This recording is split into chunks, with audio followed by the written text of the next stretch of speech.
Сая Филиппин улсаас Тэрил Этинзагийн гэр бүлийг нэг үйл явцсныхаа дараа би нэг зүйлээс маш их хэдсэн л дээ. Хэлний мэдлэг маш муу байгаагаас.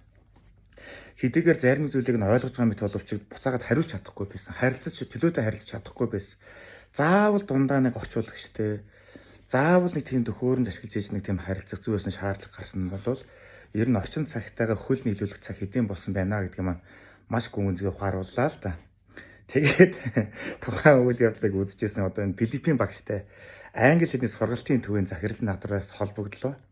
Тэгээд буудар хичээл сэтгүүлчээ таны одоо ингээд хэлний мэдлэг чинь тэр тусмаа англи хэлний мэдлэг чинь нэлээд одоо ингээд доогуур түвшинд байгааг бид нар анзаарлаа.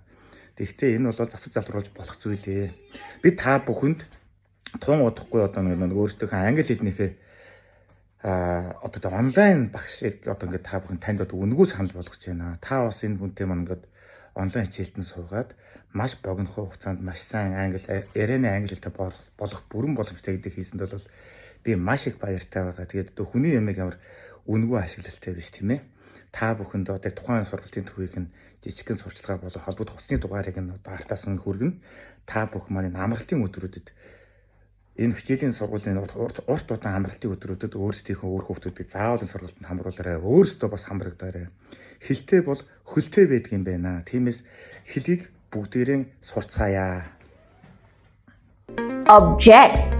For more information, please contact the number below. Let's learning English without stress.